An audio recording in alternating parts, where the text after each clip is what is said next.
Հիմա հաջորդը մարդը որտեղից է իմանալու ինքը շահառու է թե չէ։ Պարոն վարչապետ, հենց Արմետ հավելվածում, ինչպես ասեցի, կարգավիճակը արդեն նշված է, հենց որ Բա ես ոնց իմանամ, ես օրինակ իմ օրինակով բերեմ, ես գաղափար չունեմ, ես որտեղից պետք է իմանամ, ես շահառու եմ թե շահառու չեմ։ Ուրեմն նախ արդեն իսկ օրենքով սահմանված, եթե տարիքային խմբի մեջ է անձը կամ աշխատավարձի շեմա գերազանցող աշխատավարձ ունի, այսինքն պոտենցիալ շահառու արդեն կարող ենք հաստատել։ Ինչ որ հավելված կա, չէ՞ որ։ Արմետ հավելված։ Այսինքն մտնում ենք մեր հեռախոսի մեջ, այո, ներբեռնում ենք Արմետ համակարգը։ Այո, ներբեռնում ենք եւ դա մեր անձնական արդեն գրասենյակն է։ Այնտեղ արդեն տվյալները երևում է դուք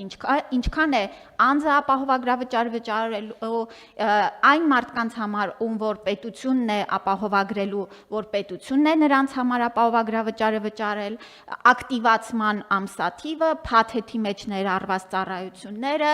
բժշկական կենտրոնները, որոնք որ ունեն ապահովագրական սպասարկման ես լրացուցիչ վճարում ունեմ անելու եւ եթե ունեմ ինչքան ունեմ։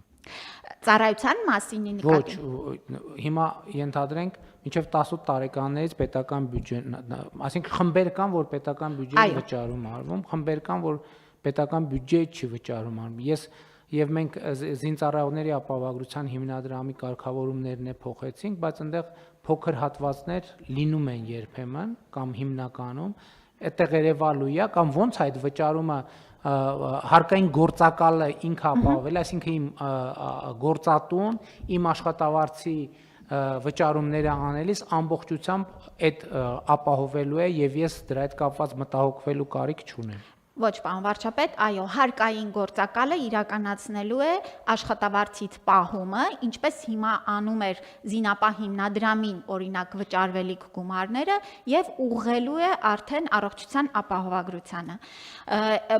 Մի դեպք ունենք, որ սոցփաթեթի շահառուների պարագայում նրանց այդ 6000 դրամը, որ նրանք ունեն, մեկ անգամ պետք է դիմում գրեն, դիմումի ձևը եւ այդ ամեն ինչը այսօր կհրապարակվի, որ գործատուն այդ միջոց եւս ուղի առողջության ապահովագրությանը, որպեսզի անձը դա մեկը իր եւ իր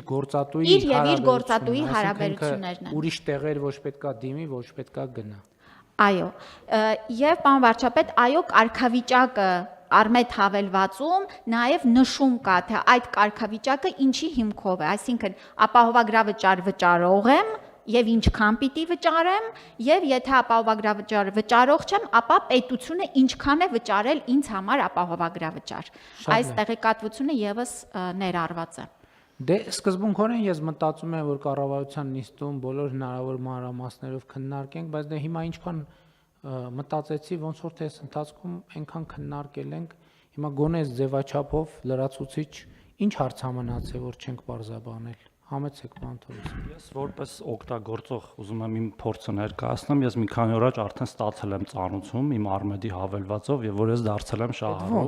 Տենց դե Արմեդի հավելվածը կոവിഡ്ի ժամանականից օգտագործում եմ եւ այնտեղ ուրիշ ինֆորմացիա էլ կա էլի անձնական բժշկական եւ այնտեղ արդեն գրված է, որ ես համարվում եմ շահառու, նաեւ կա հղում, որին սեղմելով բացում է մի լայն ցանկ, շատ մեծ, այսինքն նույնիսկ չես կարող էլի ամբողջանալ թե ինչ է ներառված այդ փաթեթում, ենթադրում եմ, երբ որ կսկսենք արդեն օգտագործել, նաեւ այդ ինֆորմացիան կլծվի Եվ ես էլ խնդրում կոչ եմ անում բոլորին ներբեռնել եւ գրանցվել, պարզան ՀՑՀ-ով է գրանցում, եթե չեմ սխալվում, եւ բոլորը իրենց կարգավիճակը կարող են տեսնել։ Այսինքն հիմա ես հասկանում եմ, որ այսքան հարց պատասխան տալու փոխարեն գնանք այդ ներբեռնենք այդ Արմեդը եւ մեր բոլոր հարցերի կամ առնվազն հարցերի մի մասի պատասխանը կստանանք։ Պարոն Հայրապետյան, մեր ինտերնետային համակարգը պատրաստ է, որ հեսա նիստից հետո հանրապետությունը սկսելու է բան անել, ներբեռնել Արմեդ համակարգը, ու ինտերնետը չի կախի հանրապետության։ Հույս ունեմ, որ ոչ։ Դե հույսը մենք ունենք, դուք պետք է ասեիք ոչ։ Չէ, կարծում եմ, որ նման խնդիր չի առաջանում։ Շատ լավ, համեցեք։